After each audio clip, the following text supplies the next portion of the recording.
I received this pack of screw caps in exchange for this review.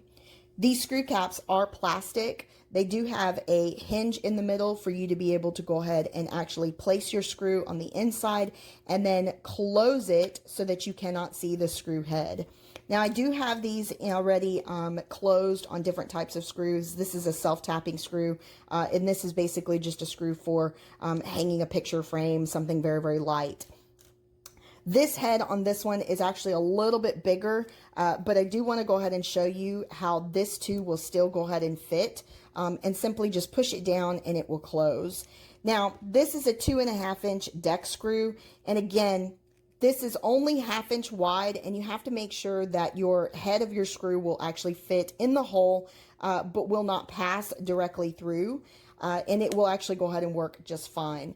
Now, what I really like about these is that they are waterproof. So if I'm using outdoor screws, this is going to protect the head from getting damaged.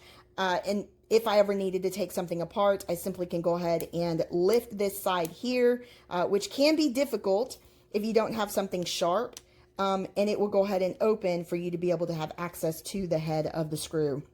The other thing I like is that if I was hanging something up that would allow for the screw to continue to be seen, these are perfect to go ahead and actually hide that, and it actually just makes the appearance of whatever it is that you're hanging up a lot better. So I hope you guys enjoyed the review. Thank you very much for watching. You guys have a great day.